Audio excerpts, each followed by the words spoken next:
साथ आरोही। एनडीटीवी के द्वारा दिखाया गया शख्सियत प्रोग्राम बहुत सारे शख्सियतों को आपसे लगातार रूबरू करवाता हुआ आ रहा है। इसी कड़ी में आज हमारे साथ भारत विकास परिषद मयन के महिला संयोजिका कार्यकर्त्री मौजूद हैं, जिन्होंने एक ऐसे संस्था को मैनपुरी में लाने की सोचा जिसके द्वारा बड़े तो बड़े बूढ़ों को भी इसका लाभ मिल सकता था। इसी के द्वारा आज हम ऐसी शख्सियतों को आपसे रूबरू करवाएंगे। इनसे हम जानेंगे इनका संस्था किस प्रकार से काम करता है, किस प्रकार से अपनी योजनाएं बच्चों और बड़ों तक पहुंचाता है। तो आइए, आज हमारे साथ मौजूद है। मैम, क्या नाम है आपका? जी, मेरा नाम मिसेस रूपाली शर्मा है। मैम, जो आपका ये भारत विकास परिषद है, इसका उद्देश्य क्या है? इस संस्था का उद्देश्य क्या है आपकी? ये हमारी संस्था स्वामी विवेकानंद जी के आदर्शों पर आधारित है। काफ़ी पुरानी संस्था है, सन 1963 से संचालित है। इसका उद्देश्य समाज में संस्कार, सेवा, समर्पण और संपर्क की साधना, ये हमारा उद्देश्य है। और हम इसके माध्यम से समाज के अशिक्षित तबकों को, गरीब और महिला वर्ग को मदद पहुंचाते हैं और सांस्कृतिक धरोहरों को भी साथ लेके चलते हैं। आज का सांस्कृतिक आयोजन इसी कड़ी का इसी श्रृंखला की एक कड़ी है और हम समाज निर्माण में हिंदू सनातन संस्कृति को आगे प्रचारित और प्रसारित करना चाहते हैं। मैम, आपका जो भारत विकास परिषद मयन की, इसको आपकी इंस्पिरेशन कहाँ से मिली? आपको कैसे लगा कि आप इस संस्था को मैनपुरी में लाएं, इसका लाभ आप बूढ़ों और बड़ों तक पहुँचाएं? जी, मैं काफ़ी समाचार पत्रों में पढ़ती थी, लोगों से मिलती थी। जब मेरा संपर्क लोगों से होता था अनेक शहरों में, तो उनसे मुझे ये जानकारी होती थी कि एक परिषद है जो हमारे समाज के हर वर्ग को आपस में जोड़ करके भारत को विकास के मार्ग पर प्रशस्त कर रही है, राष्ट्र निर्माण में अपना सहयोग अदा कर रही है। जो हमारा दबा कुचला वर्ग है उसको शिक्षा प्रदान कर रही है, कानूनी सहायता प्रदान कर रही है, विकलांगों के लिए उनकी मदद कर रही है, डॉक्टरी सेवा उपलब्ध करा रही है। तो हमें ये प्रेरणा मिली कि हम इस परिषद को अपने इस मैनपुरी शहर में लेकर के आएँ, क्योंकि हमारे शहर को भी विकास की आवश्यकता है। और इसी प्रेरणा के चलते हुए हमारा ये प्रयास रहा, हमारे अध्यक्ष जी और हम लोगों का ये प्रयास रहा कि हम इस संस्था को मैनपुरी में भी इंट्रोड्यूस कराएं।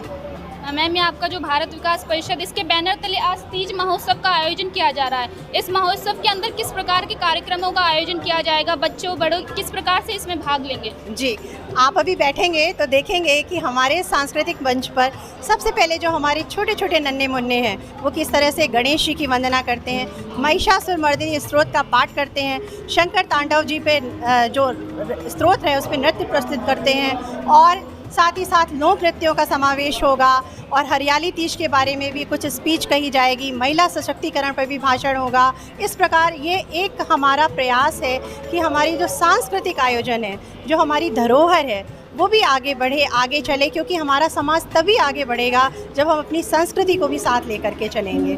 तो ये हमारे आज जो हरियाली तीज महोत्सव है, महिलाओं, बच्चों और पुरुषों सबको आगे लेकर के चलने का है कि सब मिलें और एक मनोरंजन भी जीवन में आवश्यक है और वह शुद्ध और सुसंस्कृत मनोरंजन होना चाहिए, जिससे हम आगे सामाजिक कार्य करने के लिए पुनः उत्साहित हो सकें और अपने आगे समाज सेवा कार्य के लिए एक शक्ति जुटा सकें। मैम, जो आपका भारत विकास परिषद ये जो संस्था है, इसके द्वारा आप अपनी जो आपकी योजनाएं होती हैं, इनको आप कैसे बच्चों तक या बड़ों तक या बूढ़ों तक आप कैसे पहुंचाते हैं?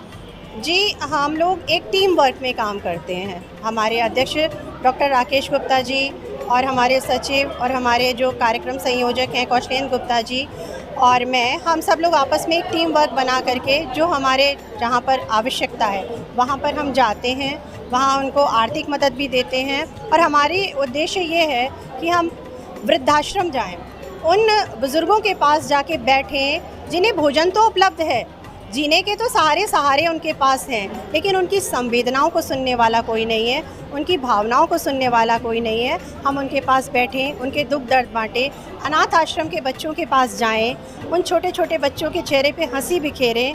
समाज का जो दबा कुचला वर्ग है, जो गरीब हैं, जो अशिक्षित हैं, उनको हम शिक्षा दे सकें। तो हमारा उद्देश्य ये है। साथ ही साथ हम लोगों ने एक ये योजना भी बनाई है। हमारे पास हमारी जेल सुपरिटेंडेंट मैडम कल आई थी, मंगलानी जी, उन्होंने हमें ये बताया कि उनके कारागार में कुछ महिला कैदी ऐसी हैं जो बहुत अच्छी टेलरिंग का काम जानती हैं।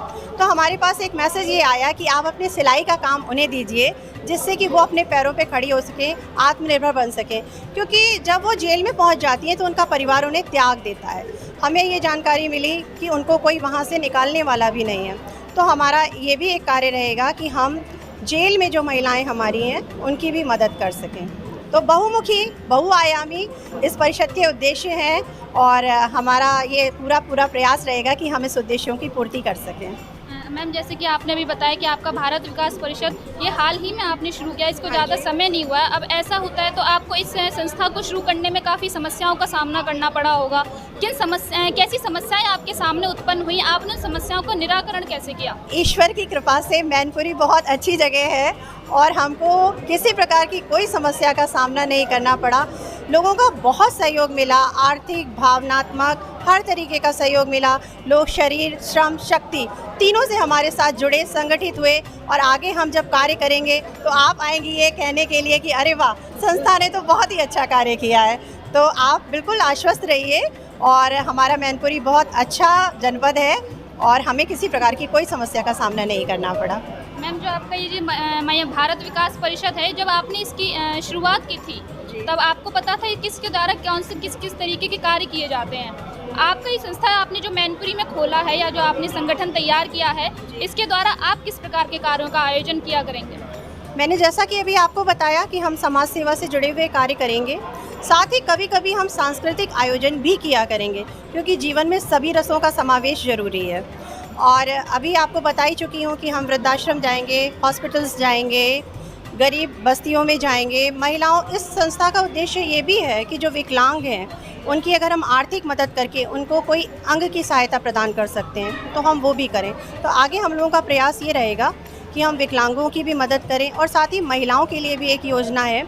महिलाओं में बहुत हद तक एनीमिया की समस्या होती है, तो हमारा प्रयास ये रहेगा कि हम कुछ लोगों को एकत्र करके इस कार्य पे लगाएं कि उनके रक्त परीक्षण हो और उनको दवाएं उपलब्ध कराई जा सकें। बच्चों के लिए हमारा प्रयास रहेगा कि बच्चे जो मजदूरी पे चले जाते हैं और शिक्षा से वंचित रह जाते हैं, हम लोग उनको शिक्षा से जोड़ सकें। तो हमारी संस्था का प्रमुख उद्देश्य शिक्षा का प्रचार प्रसार है और संस्कृति को साथ लेकर चलना है, क्योंकि स्वामी विवेकानंद जी हिंदू सनातन संस्कृति के बहुत बड़े प्रचारक और प्रसारक थे। तो हम सनातन संस्कृति को वापस अपने परिवेश में जोड़ना चाहते हैं, क्योंकि हमारा जो आज की पीढ़ी है वो पाश्चात्य संस्कृति से बहुत प्रभावित हो रही है। हमारा मुख्य उद्देश्य ये है कि हम योग से जोड़ें, हम तप से जोड़ें, बच्चों को भोग से हटा करके योग की तरफ जोड़ना ही हमारी संस्कृति का प्रमुख उद्देश्य है।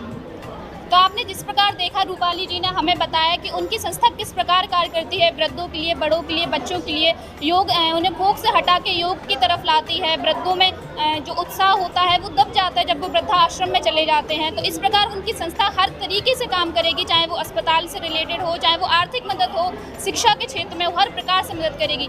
NDTV की शुभकामनाएं मैम आपके साथ हैं। आप इस प्रकार से और अच्छे कार्य करिए, आप इस संस्था को बहुत आगे लेके जाइए। इसी के साथ आज मैं शख्सियत प्रोग्राम में इन शख्सियत के साथ विदा लेती हूँ। अगली बार फिर आपसे मुलाकात होगी किसी और नई शख्सियत के साथ। तब तक के लिए नमस्कार।